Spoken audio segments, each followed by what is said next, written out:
నమస్తే, welcome to అమ్మా news. నా పేరు తరంగిణి. ముందుగా బులెటిన్ లో హెడ్లైన్స్ చూద్దాం.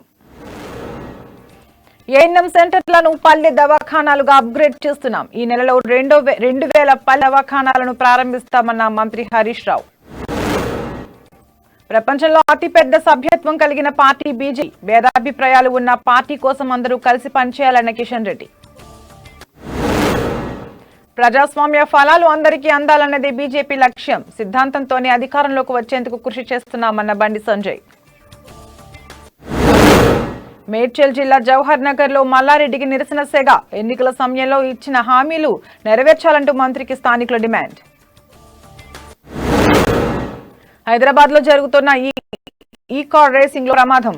మూలమలుపు వద్ద ఢీకొన్న కార్లు. మహిళా రేసర్ కు స్వల్ప గాయాలు. ఇక డీటెయిల్స్ చూస్తే, రాష్ట్రంలోని ఏఎన్ఎం సెంటర్లను పల్లె దవాఖానాలుగా అప్గ్రేడ్ చేస్తున్నామని రాష్ట్ర వైద్యారోగ్య శాఖ మంత్రి హరీష్ రావు స్పష్టం చేశారు. అందులో భాగంగా ఈ నెలలోనే 2000 పల్లె దవాఖానాలను ప్రారంభిస్తామని మంత్రి చెప్పారు. బాగ్లింగంపల్లిలోని ఆర్టీసీ కళ్యాణ మండపంలో ఏఎన్ఎంల 2వ మహాసభలో మంత్రి హరీష్ రావు పాల్గొన్నారు. హైదరాబాద్ మహానగరంలో ఏర్పాటు చేసిన 350 బస్తీ దవాఖానాలు సూపర్ హిట్ అయ్యాయన్నారు. ఈ దవాఖానాల ఏర్పాటుతో గాంధీ, ఉస్మానియా, ఫీవర్ ఆసుపత్రుల్లో ఓపీ తగ్గిందన్నారు. జిల్లాల్లో కూడా బస్తీ దవాఖానాలు పెడుతున్నామని తెలిపారు.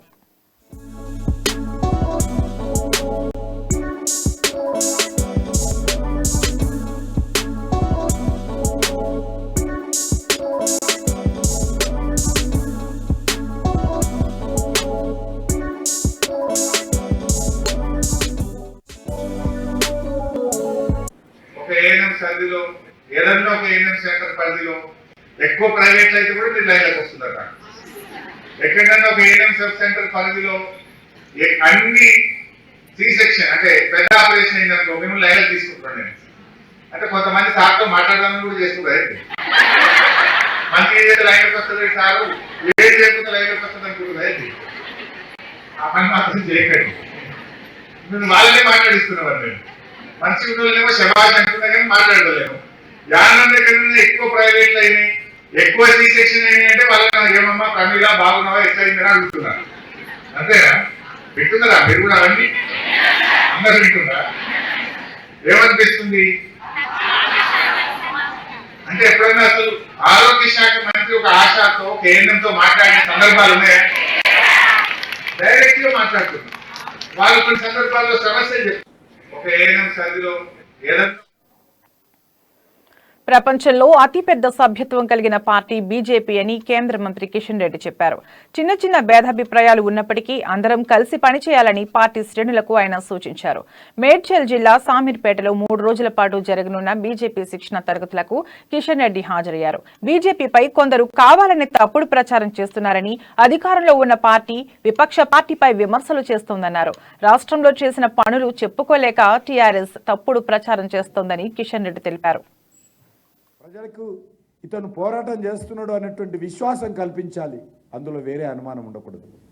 కానీ పెద్ద పార్టీల వాళ్ళే రావాలి, వేరే పార్టీలు వస్తేనే మన పార్టీకి బలపడుతుంది అనేటువంటిది కొంత ప్రెస్ కాన్ఫరెన్స్లో అడుగుతుంటారు పత్రికా విలేకరులు. ఎవరెవరు వస్తున్నారు మీ పార్టీలో, ఏ పార్టీలో ఏ నాయకుడు వస్తున్నారు? నేను పదే పదే చెప్తా ఉంటాను, ఏ పార్టీలో నుంచి మన పార్టీకి నాయకులు మాత్రమే రావాలి కాదు.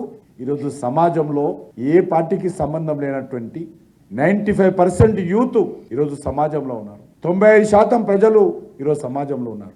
ప్రత్యామ్నాయం కావాలనుకుంటే, ఉన్నటువంటి పార్టీ పోవాలనుకుంటే, ఏ పార్టీ అయితే విశ్వాసం కల్పిస్తుందో ఆ పార్టీ ద్వారా ప్రజలే నాయకత్వాన్ని తీసుకొస్తారు. చేసేటువంటి నాయకత్వం కావాలి, అందులో వేరే డౌట్ లేదు. ప్రజలకు ఇతను పోరాటం చేస్తున్నాడు అనేటువంటి విశ్వాసం కల్పించాలి, అందులో వేరే అనుమానం ఉండకూడదు. కానీ పెద్ద పార్టీల వాళ్ళే రావాలి, వేరే పార్టీలు వస్తేనే మన పార్టీకి బలపడుతుంది అనేటువంటిది కొంత ప్రెస్ కాన్ఫరెన్స్లో అడుగుతుంటారు పత్రికా విలేకరులు. ఎవరెవరు వస్తున్నారు మీ పార్టీలో, ఏ పార్టీలో ఏ నాయకుడు వస్తున్నారు? నేను పదే పదే చెప్తా ఉంటాను, ఏ పార్టీల నుంచి మన పార్టీకి నాయకులు మాత్రమే రావాలి కాదు. ఈరోజు సమాజంలో ఏ పార్టీకి సంబంధం లేనటువంటి 95% యూత్ ఈరోజు సమాజంలో ఉన్నారు. 95% ప్రజలు ఈరోజు సమాజంలో ఉన్నారు. ప్రత్యామ్నాయం కావాలి. ప్రజాస్వామ్య ఫలాలు అందరికీ అందాలన్నదే బీజేపీ లక్ష్యమని ఆ party state chief Bandi Sanjay అన్నారు. పార్టీ మూల సిద్ధాంతంతోనే రాష్ట్రంలో అధికారంలోకి రావడానికి కృషి చేస్తున్నామని తెలిపారు. 3 రోజుల పాటు జరిగే శిక్షణ తరగతుల్లో 14 అంశాలపై చర్చిస్తామని ఆయన వెల్లడించారు. ఒక శక్తివంతమైన పార్టీ భారతీయ జనతా పార్టీ. ఈ స్థాయిలో మనం ఇంత శక్తివంతంగా తయారైనామంటే సిద్ధాంతాన్ని నమ్ముకుని ముందు పోతున్నాం కాబట్టి ఆ సిద్ధాంతాన్ని నమ్ముకున్న పార్టీ కాబట్టి క్రమక్రమంగా బలోపేతం చేసుకుంటున్నామని వివరించారు. దేశంలో 3వ బీజేపీ అధికారంలోకి రాబోతోందని సంజయ్ తెలిపారు. శిక్షణ తరగతులు 3 రోజుల పాటు జరగనున్నాయన్నారు. ఇందులో బీజేపీ చరిత్ర, భారత ఆర్థిక వ్యవస్థ స్థితిగతుల గురించి పలువురు ప్రముఖులు వివరించనున్నారని పేర్కొన్నారు. అధికారం రావాలనుకుంటాం. ఇటువంటి పరిస్థితుల్లో ఈ 3 రోజుల పాటు ఇన్ని సంవత్సరాల తర్వాత కూడా అధికారంలోకి వచ్చామంటే ఒకప్పుడు 2 సీట్లు భారతీయ జనతా పార్టీ, ఈ రోజు 303 సీట్లు సాధించుకున్నాం. 2 సార్లు అధికారం వచ్చినాం. 3వ కూడా అధికారం రాబోతున్నాం. దేశంలో ప్రపంచంలో అత్యధిక సభ్యత్వ ఉన్న పార్టీ భారతీయ జనతా పార్టీ, ఒక శక్తివంతమైన పార్టీ భారతీయ జనతా పార్టీ. ఈ స్థాయిలో మనం ఇంత శక్తివంతంగా తయారైనామంటే ఒక సిద్ధాంతాన్ని నమ్ముకొని ముందుకు పోతున్నాం కాబట్టి ఆ సిద్ధాంతాన్ని పక్క పెట్టలేదు కాబట్టి ఆ జెండా నమ్ముకుని సిద్ధాంతాన్ని నమ్ముకొని ముందుకు వస్తున్నాం కాబట్టి ఇప్పుడున్న కార్యకర్తలు కూడా దానికోసం ఆ సిద్ధాంతం కోసం పనిచేస్తున్నాం కాబట్టి ఒక కమిట్మెంట్ తో పనిచేస్తున్నాం కాబట్టి ఒక లక్ష్యాన్ని ఎంచుకోవడం కాబట్టి ఆ లక్ష్యాన్ని చేరుకోవడానికి ఈ దిశగా పనిచేస్తున్నాం కాబట్టి ఇన్ని సంవత్సరాల ఆలస్యం అయినప్పుడు కూడా ఏ రోజు అధికారం కోసం అడుగు చేస్తారు. అధికారం రావాలనుకున్నాం మనం కానీ అధికారం రావాలనుకోలేం. మనం మూల సిద్ధాంతాన్ని నమ్ముకొని ముందుకు పోతున్నాం. దాని పరమైన అధికారం రావాలనుకుంటాం. ప్రజా సమస్యల పరిష్కారం కోసం పాదయాత్ర నిర్వహిస్తున్న కార్మిక శాఖ మంత్రి మల్లారెడ్డికి కాంగ్రెస్ నాయకుల నిరసన ఎదురైంది. మేడ్చల్ జిల్లా జవహర్లాల్ నెహ్రూ గబ్బిలాలపేట ప్రాంతంలో పాదయాత్ర చేసిన మంత్రిని కాంగ్రెస్ నాయకులు అడ్డుకునే ప్రయత్నం చేశారు. మన తెలంగాణనే కాదు ప్రపంచంతో కూడా వాళ్ళ యూత్ని మన యూత్ ఇంజనీర్స్ కానీ డిగ్రీ కానీ పీజీ వాళ్ళ స్టూడెంట్స్ జవహర్ నగర్ ప్రాంతంలో సమస్యలను పరిష్కరిస్తానని ఎన్నికల్లో ఇచ్చిన హామీలను ఇప్పటి వరకు నెరవేర్చలేదని కాంగ్రెస్ నాయకులు నిలదీశారు. జవహర్ నగర్ లో 50 పడకల ఆసుపత్రి మల్లారెడ్డి హామీలకే పరిమితమయ్యారని విమర్శించారు. మంత్రిని కాంగ్రెస్ నాయకులు అడ్డుకోవడంతో ఇరు వర్గాల మధ్య వాగ్వాదం చోటు చేసుకుంది. జవహర్ నగర్ ప్రాంతంలోని సమస్యలకు మంత్రి పరిష్కారం చూపాలని, లేని పక్షంలో పెద్ద ఎత్తున ఉద్యమం చేస్తామని కాంగ్రెస్ శ్రేణులు హెచ్చరించారు. సందర్భంగా అందరూ కూడా శుభాకాంక్షలు. అదే మాదిరిగా అవంతి గ్రూప్ చైర్మన్ మా అవంతి శ్రీనివాస్ గారు, మా ఆంధ్ర మన తెలంగాణనే కాదు ప్రపంచంతో కూడా వాళ్ళ యూత్ని మన యూత్ ఇంజనీర్స్ కానీ డిగ్రీ కానీ పీజీ వాళ్ళ స్టూడెంట్స్ చాలా చూస్తున్నారు. జాబ్స్ చాలా ఉన్నాయి. జాబ్ తగ్గట్టు మనం కాలేజీలు కూడా తయారు చేస్తున్నారు. మంచి ఫ్యాకల్టీ ఉంది, మంచి స్టూడెంట్స్ ఉన్నారు, మంచి ఇది ఉన్నారు. మనకున్న తెలివితేటలు కానీ ప్రపంచంలో లేవు. ఎందుకంటే మనకు మంచి స్కిల్ ఉన్నది, మంచి టాలెంట్ ఉంది. మన పిల్లలకు మంచి ఇంగ్లీష్ బ్యాక్గ్రౌండ్ కూడా ఉంది. ప్రపంచంలో మన ఇంగ్లీష్ ఏ కార్నర్కి పోయినా, ఏ కంట్రీకి పోయినా, ఏ మూలకు పోయినా ప్రతి ఒక్కరికి కూడా అర్థమవుతుంది, క్లారిటీ ఉంటుంది మన ఇంగ్లీష్. కాబట్టి గొప్ప గొప్ప అవకాశాలన్నీ కూడా గత 50 సంవత్సరాల సంది కూడా నేను చూస్తున్నా. ప్రపంచంలో ఉన్న జర్మనీ తెలంగాణ ప్రభుత్వం దివ్యాంగుల సంక్షేమానికి పెద్దపీట వేస్తుందని రాష్ట్ర సంక్షేమ శాఖ మంత్రి కొప్పుల ఈశ్వర్ అన్నారు. జగిత్యాల జిల్లా కేంద్రంలోని మినీ స్టేడియంలో 40 మంది దివ్యాంగులకు రిట్రోఫిటెడ్ 3 చక్రాల మోటార్ వాహనాలను ఉచితంగా పంపిణీ చేశారు. ఈ సందర్భంగా గతంలో దివ్యాంగులకు సంవత్సరానికి 5 కోట్ల బడ్జెట్ ఉంటే తెలంగాణ ప్రభుత్వంలో 10 రెట్లు పెంచి సంవత్సరానికి 60 కోట్లను కేటాయిస్తున్నామని వెల్లడించారు. దేశంలోని ఏ రాష్ట్రంలో లేని విధంగా దివ్యాంగులకు నెలకు 3000 పెన్షన్ ఇస్తున్నామని పేర్కొన్నారు.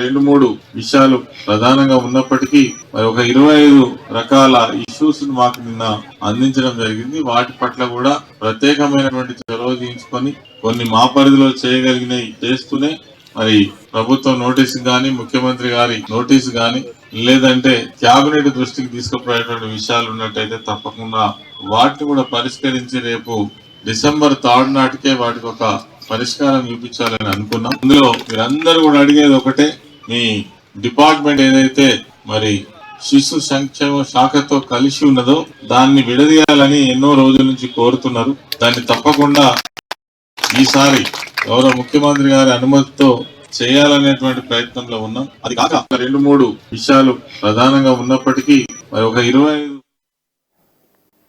ఎంపీ అరవింద్ ఒక fake fraud MP MLA Jeevan Reddy comment చేశారు. అరవింద్ కుటుంబం అవినీతి కుటుంబం అన్నారు. మరోసారి కవిత కేసీఆర్ల మీద మాట్లాడితే దాడులు చేస్తామని స్పష్టం చేశారు. గతంలోనే ఆర్మూర్లో నిన్ను కొట్టారని బాండ్ పేపర్ రాసి జిల్లా ప్రజలను మోసం చేశారని చెప్పారు. ఎంపీగా జిల్లాకు అరవింద్ చేసింది ఏం లేదని ఆయన టీఆర్ఎస్ జోలికి వస్తే ఊరుకోమని తేల్చి చెప్పారు. అరవింద్ మాటలే చేతలు లేవన్నారు.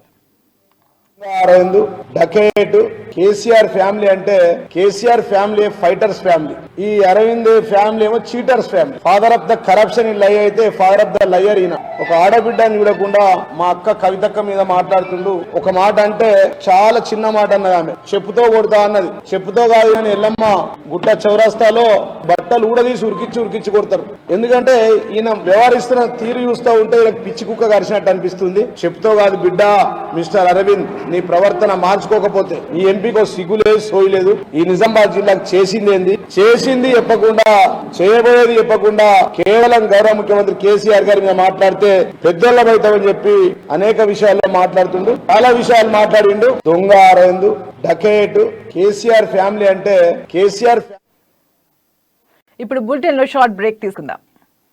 వైపు మెయిన్ జనం వైపు అమ్మా న్యూస్ తెలుగు వార్తా ప్రపంచంలో సరికొత్త సంచలనం.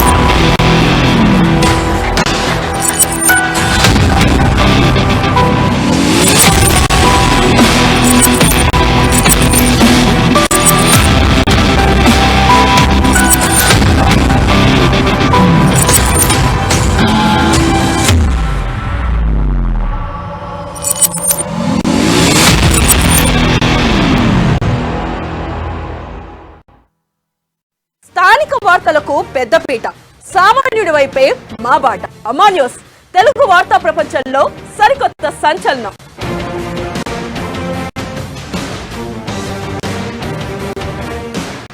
న్యూస్, డిబేట్స్, చిట్ చాట్, తెర వెనుక వ్యూహాలు, చీకటి కోణాలు, సామాన్యుల కష్టాలు, పాలకుల పరిహాసాలు, సకల రంగాలు, సకల కోణాలు. 24/7 మీ అమ్మా న్యూస్ లో తెలుగు వార్తా ప్రపంచంలో సరికొత్త సంచలనం మీ అమ్మా న్యూస్.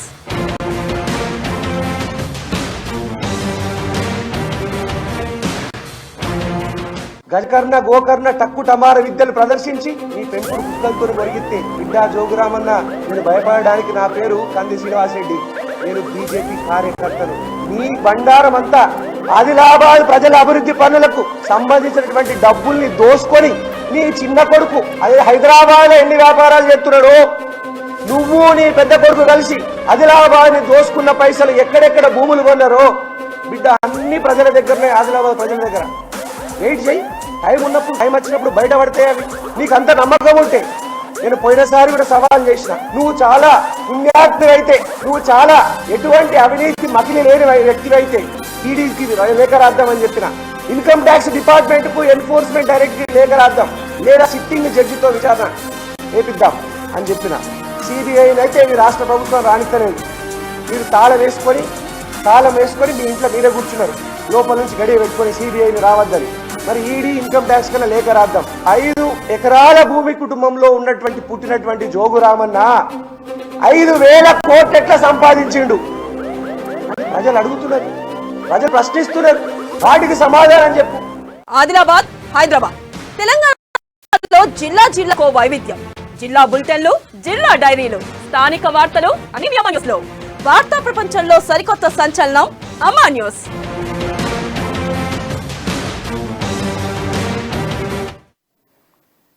Welcome back.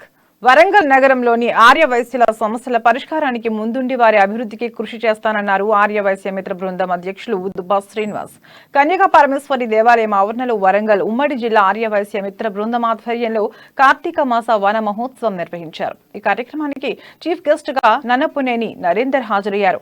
ఈ సందర్భంగా వాసవి మాత చిత్రపటానికి పూలమాల వేసి పూజలు నిర్వహించారు. ఆర్యవైశ్యుల అభివృద్ధికి వారి సమస్యల పరిష్కారానికి కృషి చేస్తానని నన్నపునేని నరేందర్ పేర్కొన్నారు.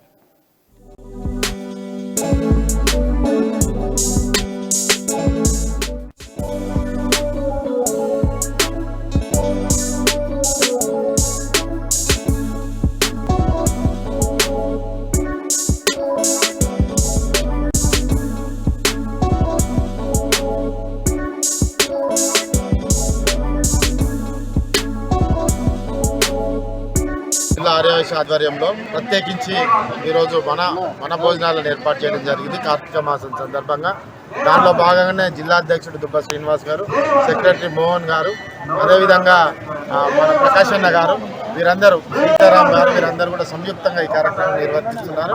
నిజంగా కూడా వైశ్యులందరూ కూడా, రాజన్న గారు, వైశ్యులందరూ కూడా, నవీన్ గారు, తోట నవీన్ గారు, వీళ్ళందరూ కూడా చాలా గొప్పగా, గంధె నవీన్ గారు, వీళ్ళందరూ కూడా దీన్ని గొప్పగా ఇన్వాల్వ్ అయ్యి దీన్ని నిర్వర్తిస్తున్నారు.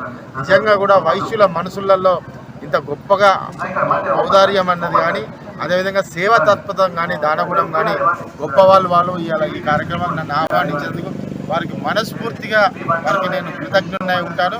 ఖచ్చితంగా నాకు చాలా సంతోషంగా ఉంది. జిల్లా ఆర్యవైశ్య ఆధ్వర్యంలో ప్రత్యేకించి ఈరోజు మన భోజనాలను ఏర్పాటు చేయడం జరిగింది. కార్తీక మాసం సందర్భంగా దానిలో భాగంగానే జిల్లా అధ్యక్షుడు దుబ్బా శ్రీనివాస్ గారు, సెక్రటరీ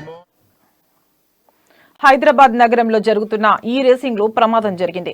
మూలమల్పు వద్ద 2 కార్లు ఢీకొన్నాయి. ఈ ఘటనలో ఓ మహిళా రేసర్ గాయపడింది. ఎన్టీఆర్ మార్గ్ రేసింగ్ సర్క్యూట్ లో కార్లు దూసుకుపోతుండగా చెన్నై టర్బో రైడర్స్ టీమ్ కు చెందిన కారును గోవా ఎస్ఎస్ రేసింగ్ కారు ఢీకొట్టింది. ఈ ప్రమాదంలో గాయపడిన మహిళా రేసర్ ను వెంటనే ఆసుపత్రికి తరలించారు.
నాగర్ కర్నూలు జిల్లా కొల్లాపూర్ ఎమ్మెల్యే బీరం హర్షవర్ధన్ రెడ్డికి వ్యతిరేకంగా కొల్లాపూర్లోని పలు మండల కేంద్రాలలో వాల్ పోస్టర్లు వెలిశాయి. గుర్తు తెలియని వ్యక్తులు అర్ధరాత్రి పోస్టర్లు అంటించడంతో స్థానికులు అవాక్కయ్యారు. కొల్లాపూర్ ఆత్మ గౌరవాన్ని 100 కోట్లకు అమ్ముకున్న ఎమ్మెల్యే బీరం హర్షవర్ధన్ రెడ్డిని కొల్లాపూర్ దాటే వరకు తరుముదామంటూ పోస్టర్లలో పేర్కొన్నారు. ఓట్లు వేసి గెలిపించిన ప్రజల్లారా, మేధావులారా, యువకులారా, విద్యావంతులారా ప్రతి ఒక్కరూ ఒకసారి ఆలోచించాలని పోస్టర్లో కోరారు. ఈ విషయం ప్రస్తుతం నియోజకవర్గంలో చర్చనీయాంశమైంది.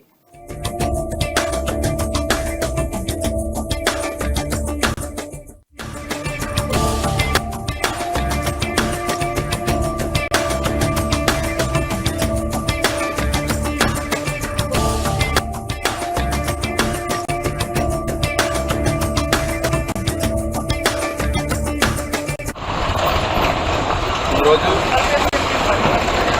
మేము కొల్లాపూర్ నియోజకవర్గానికి ఉన్నటువంటి మన ఎమ్మెల్యే గారు గత నెల నుంచి కొల్లాపూర్ ప్రజలకు అందుబాటులో లేకపోవడం, ఈ మధ్యనే వివిధ సామాజిక మాధ్యమాల ద్వారా ఎమ్మెల్యే గారు ప్రగతి భవన్లో నిర్బంధించబడ్డారనే విషయాన్ని తెలుసుకున్న మేము వాంగల్ మండల కాంగ్రెస్ పార్టీ తరఫున ఈరోజు ఆయన ఆచూకీ ఎలాగైనా తెలపాలని, మా సమస్యలను పరిష్కరించాలంటే ఎమ్మెల్యే గారు ప్రజలకు అందుబాటులో ఉండాల్సిన అవసరం ఉంది కాబట్టి ఆయన ఆచూకీ వెంటనే తెలిపేలా చర్యలు తీసుకోవాలని చెప్పి పాన్గల్ పోలీస్ స్టేషన్లో మిస్సింగ్ కేసు నమోదు చేయమని చెప్పి ఈరోజు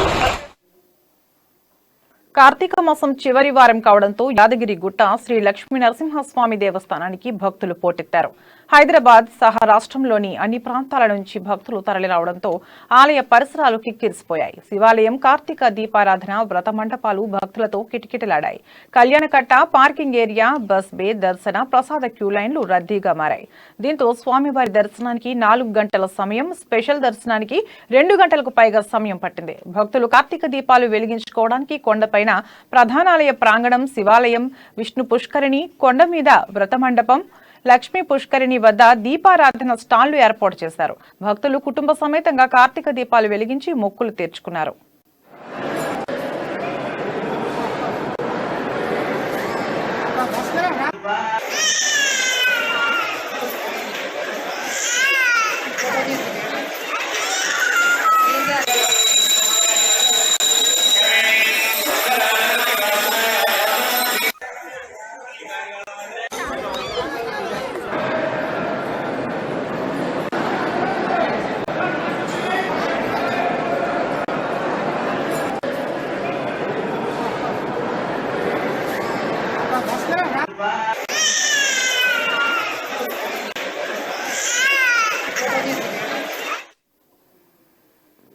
యాదాద్రి భువనగిరి జిల్లా ఆలేరు మండలం తూర్పుగూడెం గ్రామంలో దారుణ ఘటన చోటు చేసుకుంది. తండ్రిని కొడుకులు హత్య చేశారు. మద్యం సేవించి రోజు తల్లిని కొడుతున్నాడనే కోపంతో కుమారులు తండ్రిని కత్తులతో పొడిచి చంపేశారు. నాన్నను చంపిన తర్వాత పోలీస్ స్టేషన్లో లొంగిపోయారు. సంఘటనా స్థలానికి చేరుకున్న పోలీసులు కేసు నమోదు చేసుకుని దర్యాప్తు చేపట్టారు.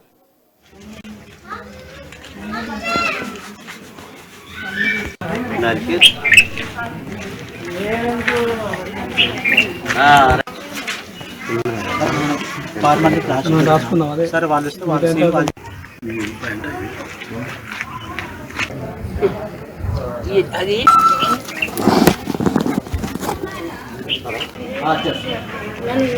వచ్చాడు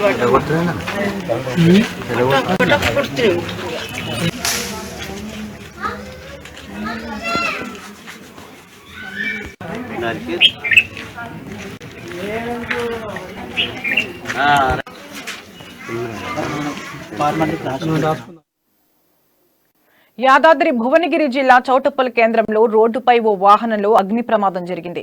గడ్డి లోడుతో వెళ్తున్న డీసీఎంలో ఒక్కసారిగా మంటలు చెలరేగాయి. వెంటనే అప్రమత్తమైన డ్రైవర్ వ్యాన్ ను నిర్మానుష్య ప్రదేశానికి తీసుకెళ్లి అక్కడే ఉన్న వాషింగ్ సెంటర్లో మంటలను ఆర్పుతూ ఫైర్ సిబ్బందికి సమాచారం అందించారు.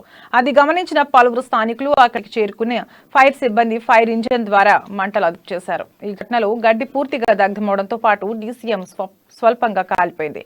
ఈ ప్రమాదంలో ఎవరికి ప్రమాదం జరగకపోవడంతో అందరూ ఊపిరి పీల్చుకున్నారు.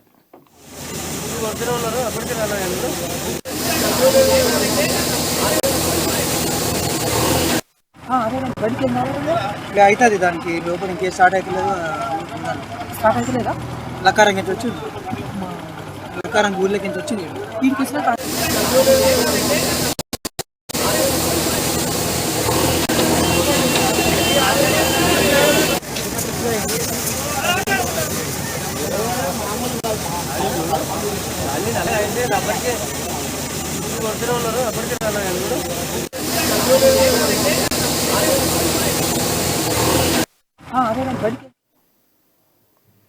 సూర్యచంద్రులు ఉదయిస్తారని అందరికీ తెలుసు. మరి భూమి కూడా ఉదయిస్తుందని మీకు తెలుసా? భూమిపై సూర్యోదయం, సూర్యాస్తమయాలు, చంద్రోదయం కూడా జరుగుతోంది. మనకు సూర్యోదయం అయినట్టే చంద్రుడిపై భూమి ఉదయిస్తుంది. ఇందుకు సంబంధించిన అద్భుత దృశ్యాలను జపాన్కు చెందిన లూనార్ ఆర్బిటర్ స్పేస్ క్రాఫ్ట్ కగుయు చిత్రీకరించింది. చంద్రుడి ఉపరితలం మీదుగా భూమి ఉదయిస్తుండడాన్ని కగుయాలోని అత్యాధునిక కెమెరాలు చిత్రీకరించాయి.